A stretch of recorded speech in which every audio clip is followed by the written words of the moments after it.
नमस्कार दोस्तों, आप सभी का स्वागत करता हूं अपने YouTube चैनल सर्च 24 में। दोस्तों, आज की वीडियो में हम बात करने वाले हैं ग्रुप डी की मिनिमम क्वालिफिकेशन की जो PDF अभी वायरल हो रही है, उसी के ऊपर हम बात करने वाले हैं। क्या है उसकी सच्चाई? जो नोटिस अभी आप सभी ने देखा होगा कि जो ग्रुप डी में क्वालिफिकेशन को चेंज कर दिया गया है। जैसे कि आप सभी ने नोटिस में देखा होगा कि पहले जो क्वालिफिकेशन हुआ करती थी ग्रुप डी के लिए, वो 10th बेसिस पे होती थी।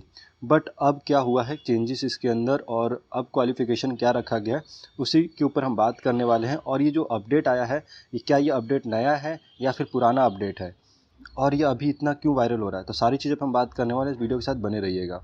दोस्तों, आप सभी ने देखा होगा आजकल काफ़ी ज़्यादा नोटिस वायरल हो रहा है ग्रुप डी से रिलेटेड, जिसमें लिखा गया है कि जो मिनिमम क्वालिफिकेशन है ग्रुप डी के लिए, उसे चेंज कर दिया गया है। चेंज यूँ कर दिया गया है कि पहले 10th बेसिस पे था, और अब जो है ITI बेसिस पे बोल दिया गया है, और प्लस NSS सर्टिफिकेट मांगा गया है।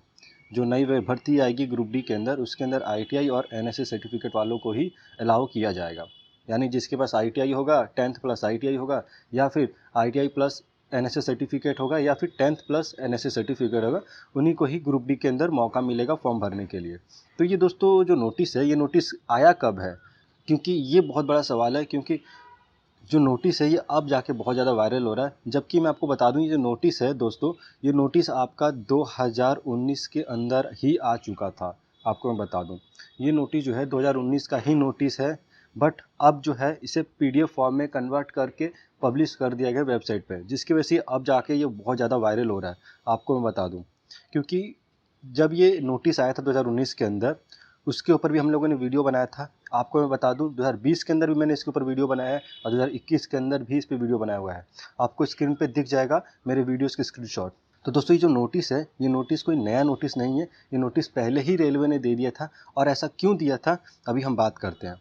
पहले हम देखते हैं नोटिस में आखिर क्या दिया गया है। तो दोस्तों, ये नोटिस मैंने डाउनलोड कर लिया है। देखिए, government of India, ministry of railways, railway board की तरफ से ये नोटिस है। और नोटिस में क्या है, इंटेंशन किस चीज़ के लिए दिया गया है, यानी बताया गया है कि देखिए भाई, education qualification of railway job in level 1। तो एजुकेशन क्वालिफिकेशन जो है रेलवे की, वो चेंज हो चुकी है। और अब क्या दिया गया है, तो मिनिमम क्वालिफिकेशन होनी चाहिए किस चीज़ के लिए, सिविल इंजीनियरिंग के लिए, मैकेनिकल, इलेक्ट्रिकल और सिग्नल टेलीकम्युनिकेशन। यानी अगर आप इस ब्रांच में, किसी भी ब्रांच में अगर फॉर्म भरते हैं, सिविल इंजीनियरिंग, टेक्निकल, मैकेनिकल, ठीक है, सिग्नल टेलीकम्युनिकेशन डिपार्टमेंट में अगर किसी डिपार्टमेंट में फॉर्म भरते हो, तो यहाँ पर आपको चाहिए 10th प्लस ITI यानी NCVT का सर्टिफिकेट, यानी NSS सर्टिफिकेट भी चाहिए, अप्रेंटिस सर्टिफिकेट भी चाहिए आपको। प्लस अगर आपके पास अप्रेंटिस सर्टिफिकेट नहीं है, तो यहाँ पर आपको पास होना चाहिए 10th प्लस ITI। ठीक है, तो ये तो हो गया दोस्तों मिनिमम क्वालिफिकेशन। तो क्या दोस्तों 10th बेसिस पे आप जॉब नहीं आएंगे रेलवे के अंदर? तो ऐसा नहीं है। देखिए, ये सब जो है, ये इंजीनियरिंग डिपार्टमेंट की जॉब है। तो इंजीनियरिंग डिपार्टमेंट में आपको ITI चाहिए, और नॉन इंजीनियरिंग जो डिपार्टमेंट होंगी, उसके अंदर आपको 10th बेसिस पे भी आपका हो जाएगा। ठीक है, बट बात ये होती है कि जो नॉन टेक्निकल जो होता है ना रेलवे के अंदर, उसमें 10th के बेसिस पे जो जॉब आती है बहुत कम आती हैं। इसकी वजह से थोड़ा सा आपको यहाँ पर जॉब कम देखने को मिलेगी 10th बेसिस पे अगर आती है तो। बट जितना हो सके, जो भी जॉब आएंगी वो सारी की सारी आएंगी ITI बेसिस पे ही आने वाली हैं इस बार। तो ये आप समझ लीजिए कि जो भी अब वैकेंसी आएगी रेलवे की तरफ से, उसमें 10th प्लस ITI होगा। तो ये ऑलरेडी मैंने दोस्तों नोटिस जो है, मैंने आपको बहुत पहले भी बताया था। जैसे कि मैंने आपको बोला कि स्क्रीन पर आपको देखने को मिल जाएगा। अब दोस्तों बात आती है कि जो नोटिस निकालने का मतलब क्या हुआ। दोस्तों, मैं आपको बता दूं, 2018 के अंदर जो ग्रुप डी की भर्ती आई थी, उसके बाद 2019 के अंदर जो ग्रुप डी की भर्ती आई थी, उस टाइम पे भी ये नियम लागू किया गया था। जो ITI प्लस 10th बेसिस पे था, ये उस टाइम भी लागू किया गया था।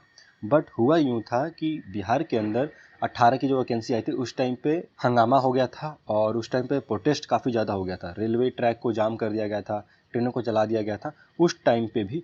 इसलिए जो ITI वाला जो क्राइटेरिया था, उसको हटा के फिर 10th वाला क्राइटेरिया लगा दिया गया था। सेम 19 में भी यही हुआ। 19 में भी प्रोटेस्ट होने वाला ही था।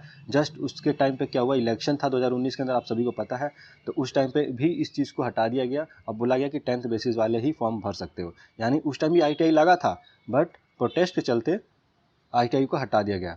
रेलवे का मूड कब चेंज हो जाए, ये हम नहीं बता सकते, क्योंकि उस टाइम पे इलेक्शन था। तो उस टाइम पे भी इन्होंने मिनिमम क्वालिफिकेशन को चेंज कर दिया था। और फिर से 24 में इलेक्शन है, और 23 में लगभग 1.5 लाख वैकेंसी आने की संभावना है। तो मेन मुद्दा आता है, तो इसको क्वालिफिकेशन चेंज करने की ज़रूरत क्या थी? देखिए, ज़रूरत थी क्योंकि अब आप लोग देख रहे हैं कि जो रेलवे है, वो अब काफ़ी ज़्यादा एडवांस हो चुका है, और वहाँ पर काफ़ी ज़्यादा इंजीनियरिंग डिपार्टमेंट बन चुके हैं।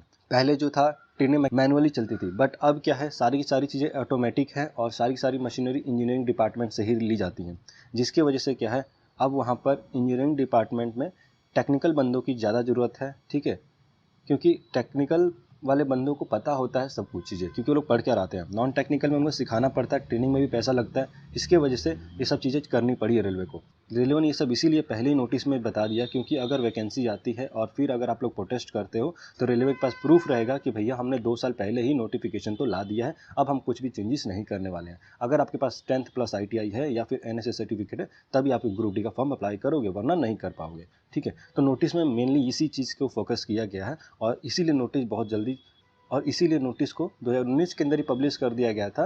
और फिर से ये नोटिस जो है दोबारा से हाईलाइट इसलिए हुआ है क्योंकि आपको पता है कि इलेक्शन है 24 में और 23 में भर्ती आने वाली है। लगभग आपको बता दूं 1.5 लाख वैकेंसी आने वाली है फिर से इस बार रेलवे के अंदर, तो इसीलिए इस नोटिस को जारी किया गया है दोस्तों। तो असली सच्चाई नोटिस की यही है कि 2019 में ही नोटिस को आ गया था, ये पब्लिश कर दिया गया था, बट ये जो नोटिस है अब जाके वायरल हो रहा है बहुत ज़्यादा।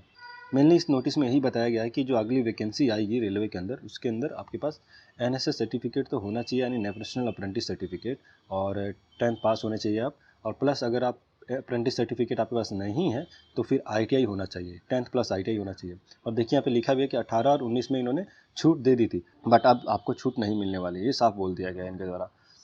बात ये आती है कि जो अप्रेंटिस स्टूडेंट्स हैं, यहाँ पर कौन से अप्रेंटिस स्टूडेंट को बोला गया है। यहाँ पर जो रेलवे से अप्रेंटिस करते हैं उनकी बात की गई है दोस्तों।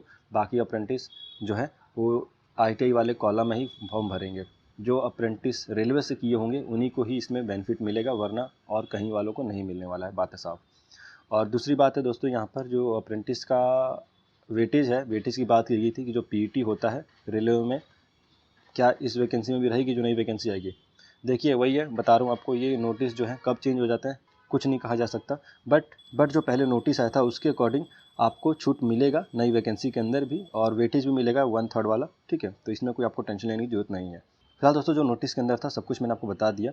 फिर भी अगर नोटिस से रिलेटेड अगर आपको कोई डाउट होता है तो आप मुझे कमेंट सेक्शन में बता सकते हो, या फिर कोई भी सवाल पूछना चाहते हो इस नोटिस से रिलेटेड या फिर अप्रेंटिसशिप से रिलेटेड, तो आप मुझे कमेंट सेक्शन में बताइए, या फिर टेलीग्राम पर बताइए। टेलीग्राम का जो लिंक है डिस्क्रिप्शन में दिया है, वहाँ जाकर टेलीग्राम पर भी ज्वाइन हो सकते हो, और आप लोग मुझे इंस्टाग्राम पे भी फॉलो कर सकते हो। इंस्टाग्राम की जो ID है मैंने टेलीग्राम के डिस्क्रिप्शन में दिया है, वहाँ से जाकर आप इंस्टाग्राम पे भी मुझे फॉलो कर सकते हो। फिलहाल दोस्तों इस वीडियो में इतना ही, मिलता हूँ नेक्स्ट वीडियो में, तब तक के लिए जय हिंद, जय भारत।